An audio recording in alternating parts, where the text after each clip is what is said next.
If you're dealing with insomnia issues, the spoiler alert is that life is not good. I was a major insomniac for years and it just sucked. Like, you can't even function as a human being when you're not getting enough sleep. And most people trying to fix this are like trying to change their mindset. Or I can't sleep because my brain is always thinking. It's so powerful and I can't sleep because of this brain power. But the reality is that most of these insomnia issues are coming from within the body. So in this video, I'm going to help you understand 5 different problems that are going on with either digestion or the gut malfunctions that are restricting your ability to sleep, and some steps you can take to improve the situation so you can actually wake up like a human. And with any of these issues that we talk about, it's important to understand that the enteric nervous system, which is like a network of neurons all through our digestive system, it has the ability to send signals from that digestive system through the vagus nerve to the brain when things are going wrong. It's kind of like, hey, be on high alert. We have trouble going on down here. And that has the ability to push the body into the sympathetic side of our autonomic nervous system, which is our fight or flight side. And when we're in this state that we go into when there's some type of emergency going on, it changes the way that our body functions. It pushes us into a state that optimizes for survival, to fight off a lion or to run from some type of tiger situation. So when we're in this state, it's going to restrict our ability to be in that rest and digest state where we can sleep correctly. So if any of these troubles are basically setting off an alarm, you're going to have a hard time sleeping in that scenario. So first, let's look at this serotonin pipeline failure that can go on. So the body uses an amino acid called tryptophan to create serotonin, and then we use serotonin to make melatonin, which is in charge of this REM sleep. The problem is a lot of people are not bringing in enough tryptophan. So let's look at this study here on chronic use of proton pump inhibitors, a potential link to amino acid deficiency. And they say chronic PPI use may contribute to the development of mood disorders by disrupting amino acid metabolism and neurotransmitter anabolism through several mechanisms, including blockade of specific enzymes, dysregulation of gut microflora, malnutrition of vital nutrient cofactors, and most importantly, prevention of adequate amino acid utilization through absorption and dietary proteins. So basically, we have to break down proteins to access amino acids. And in order to do that, we need stomach acid. We need hydrochloric acid in the stomach to break proteins down into amino acids.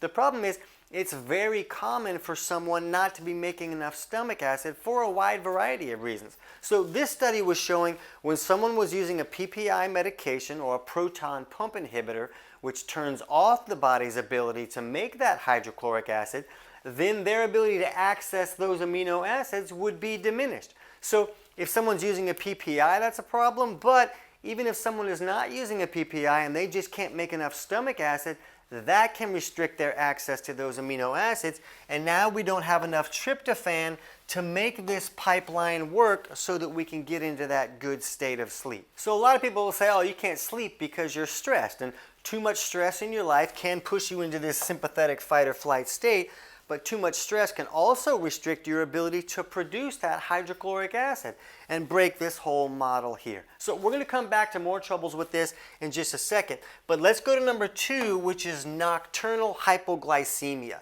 So basically, if someone has a sugar crash in the middle of the night, the body's going to say, oh, well, I don't have any fuel. People think that when you sleep, your body doesn't do anything. It just lays there. But your body has a lot of functions and operations that have to go on while you're sleeping. So it needs glucose to do that. So when we're having a blood sugar crash that goes too hard down, the body will make more cortisol and adrenaline to allow the body to function while that blood sugar is going too low.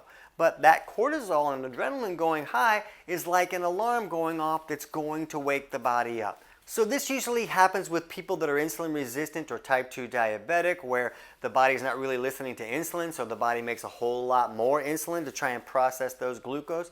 And eventually there's so much insulin that it sweeps way too much glucose out too quickly and they create a sugar crash. Or a person could have insulin that's kind of acting like a bully, and they're having hypoglycemic type issues because their body is reacting to carbohydrates too aggressively. And in a lot of cases, this is a digestive problem because the person has started to gravitate towards eating more carbohydrates and sugars, because if they eat proteins or dietary fats, they feel lousy because they don't have enough stomach acid to break those proteins down correctly, or they don't have bile flowing correctly to help emulsify those dietary fats. So when they consume proteins or fats, they feel lousy. So like, hey, I'm just going to have all these processed junk carbohydrates instead. So when that happens, they can either become insulin resistant or their body starts to process all those carbohydrates too aggressively, creating those sugar crashes. So if a person can fix those hypoglycemic issues, they can turn off that alarm and get some sleep. I'm not going to dig into that too much in this video, but if that's an issue for you, I'll have a link in the description below about our video for how to fix hypoglycemia. Issue number 3 is some type of H. pylori infection in the stomach, or SIBO, or small intestinal bacterial overgrowth. There's quite a few studies that show a correlation between H. pylori infection and sleep problems, and this could be because H. pylori has the ability to turn off the body's ability to make hydrochloric acid or stomach acid. But also, either an H. pylori infection or a SIBO problem has the ability to create a lot of inflammation in the body. And what we want to look at when we're looking at this digestive process is these things can sometimes kind of go together. When we don't have enough stomach acid there, not only can we not break those proteins down into amino acids, but that stomach acid is the barrier to the whole digestive tract. These varmints that come in on the food that we're eating are supposed to die in an acid bath. But when there's not enough stomach acid there, they come in, they set up camp. Now we have an H. pylori infection, or we have somebody come down here and set up camp down here, and now we have SIBO. But the problem is, as these create more inflammation, they can also come into the large intestine and create a dysbiosis where there's unbalanced microbiome bacteria. So basically, when we're looking at this imbalance in the microbiome, that can bring us right down to number 4, which is a gut dysbiosis. Now, it was the hypochlorhydria, or low stomach acid, that allowed that to happen in most cases. Now, when the large intestine is overrun by bad bacteria and creating all that inflammation, the body will activate this IDO enzyme. And this enzyme will basically steal tryptophan and put it down what's called this kynurenine pathway to create more inflammatory metabolites instead of making this serotonin and leading to the melatonin production.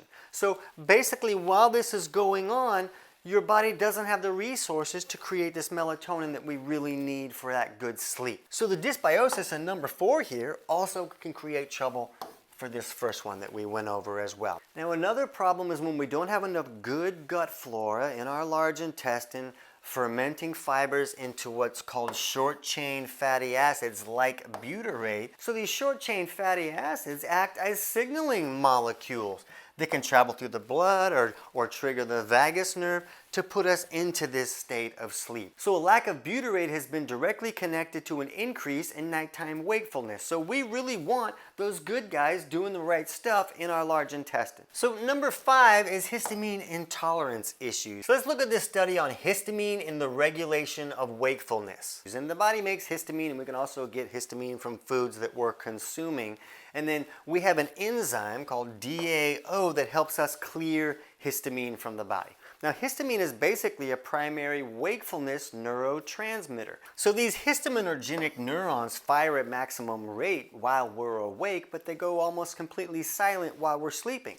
But if a person has uncleared histamine in the system, then it can artificially refire those neurons, and then that puts us in that awake state. So we want to make sure that there's not so much damage that we can create this DAO enzyme and clear the histamine from the system. And IBS is often an accumulation of a variety of these malfunctions that we've been talking about in this video. And when we look at this study on IBS, they showed us that bad sleep can actually magnify the symptoms that a person is experiencing with IBS. So we really want to fix the sleep as well as the gut to make everything work together. And like we talked about with stress, it's not just the stress in your life, it can be the stress that's going on in your body sounding those alarms. Now, a couple things we didn't even talk about that can disrupt sleep are food sensitivities that can be created by things like leaky gut or enzymes that are not working correctly.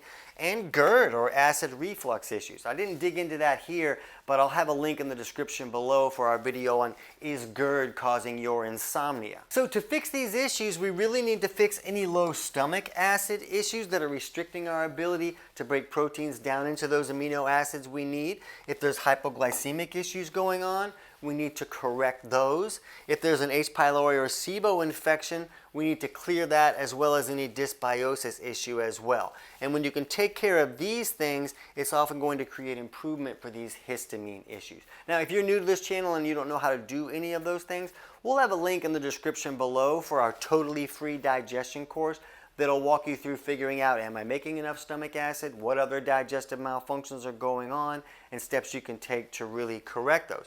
But when you can fix these things, now the body's not going to be turning on the alarm and you're going to be able to sleep through the night. Now, keep in mind that this is a variety of issues that have the ability to create insomnia with digestive malfunctions, but there can be other imbalances or other issues creating insomnia as well. So to learn about some of those other problems, you can jump over right now and check out our video on Fix Insomnia for Good. And if you already know that you have some of these digestive malfunctions, you can check out our video on Full Digestive Reset to learn how to correct those issues. I can't wait to hear about your results.